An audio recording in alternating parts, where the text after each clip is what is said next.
Right, તો વડોદરાની વાત કરીએ. વડોદરામાં ઘટના સામે આવી છે કે જ્યાં પૂર્વ ધારાસભ્યના પુત્ર વિરુદ્ધ દુષ્કર્મની ફરિયાદ નોંધાઈ છે. કોંગ્રેસના નેતા રાજેન્દ્રસિંહ ગોહિલના દીકરા વિરુદ્ધ આ ફરિયાદ નોંધાઈ છે. અનિરુદ્ધસિંહ ગોહિલ વિરુદ્ધ દુષ્કર્મની ફરિયાદ નોંધાઈ છે. લગ્નની લાલચ આપીને દુષ્કર્મ કર્યાનો યુવતીએ આક્ષેપ કર્યો છે. દુષ્કર્મ પછી યુવતી ગર્ભવતી થતા ગર્ભપાત કરાવડાવ્યો. 14મેના દિવસે યુવતીએ નંદેસરી પોલીસ મથકે ફરિયાદ નોંધાવી છે. ફરિયાદ પછી પણ પોલીસ કોઈ કાર્યવાહી ન કરતી હોવાનો આરોપ લગાવાયો છે. આરોપીઓ આણંદમાં ખુલ્લેઆમ ફરી રહ્યા હોવાનો યુવતીએ દાવો કર્યો છે. ફરિયાદના 6 દિવસે પણ આરોપી પોલીસ પકડથી દૂર જોવા મળી રહ્યો છે.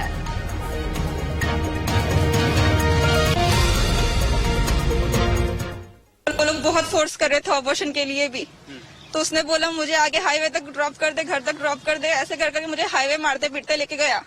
जिसके बाद उसके मामा को बुलाया, अनिरुद्ध का दोस्त आया, गन लेकर आए दोनों, और मेरे को जबरदस्ती राज नर्सिंग जो होम हॉस्पिटल है वहाँ लेकर गए, और उसके मामा मामी मम्मी पापा और उसके मामी मामी के दोस्त सब लोग इन्वॉल्व है, 7-8 लोग. जिसके बाद मेरा अबॉर्शन कराया. पिछले महीने के 14, 15, 16 तक रखा था मुझे. उसके बाद मुझे घर ड्रॉप कर दिया, बोला कि तुझे जो करना है कर ले, और तूने बाहर बात बताया तो तुझे मार डालूंगा, ऐसे करके सब. और मैं डिप्रेशन में काफी टाइम तक रही. जिसके बाद ये 13 तारीख को मैं हॉस्पिटल में भी एडमिट हुई थी, और मैंने 14 तारीख को FIR भी करा, सब कुछ किया, और अभी तक ये 7-8 लोग जो है खुलेआम घूम रहे हैं, आनंद में पकड़े नहीं गए हैं. સંવાદદાતા માનુ ચાવડા વધુ વિગત સાથે જોડાયા છે. માનુ, વડોદરામાં પૂર્વ ધારાસભ્યના પુત્ર દ્વારા દુષ્કર્મ કરવામાં આવ્યું ને હવે યુવતી આક્ષેપો કરી રહી છે. હવે આ સમગ્ર ઘટના સામે આવી છે. જે પ્રકારે ગઈકાલે પણ આવી એક ઘટના સામે આવી હતી કે જ્યાં ધારાસભ્યના પુત્ર દ્વારા દુષ્કર્મની એક ફરિયાદ નોંધવામાં આવી હતી. વારંવાર આવી શર્મસાર ઘટનાઓ સામે આવી રહી છે રાજ્યમાંથી. નેહા, ચોક્કસ વાત છે, કારણ કે જે આ પીડિતા છે એને એક અઠવાડિયા પહેલા ફરિયાદ નોંધાવી છે. નંદેસરી પોલીસ મથકમાં ફરિયાદ નોંધવામાં આવી છે અને નંદેસરી વિસ્તારમાં જ કોંગ્રેસના નેતા છે અને એમના ફાધર છે, પૂર્વ ધારાસભ્ય હતા, એમના પૌત્ર દ્વારા આજે રેપ કરવામાં આવ્યો છે.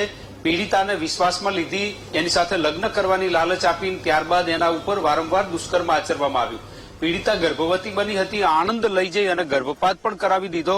ધમકી આપવામાં આવી હતી, જો કોઈને કહીશ અથવા તો કઈ કાર્યવાહી કરીશ તો જાનથી મારી નાખીશું. પીડિતાએ 1 સપ્તાહ પહેલા ફરિયાદ નોંધાવી છે.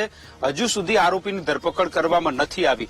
ત્યારે પીડિતાએ વીટીવી સાથે વાત કરી સ્પષ્ટ જણાવ્યું કે આણંદની અંદર આરોપીઓ છે ખુલ્લેઆમ ફરી રહ્યા છે, પરંતુ પોલીસ હજુ સુધી પકડતી નથી આરોપીઓને. બીજી તરફ આરોપીઓએ આગોતરા માટે વડોદરા કોર્ટમાં જામીન માટે પણ અરજી કરી છે. હજુ એની સુનાવણી બાકી છે. પીડિતાને અત્યારે કોર્ટમાં લાવવામાં આવી હતી, સમગ્ર નિવેદન આપ્યું છે. જ્યારે ધારાસભ્યનો પૌત્ર હોય અને એના પિતા છે એ પણ કોંગ્રેસના નેતા છે, ત્યારે કડક કાર્યવાહી થવી જોઈએ એવી માંગ ઉઠી રહી છે.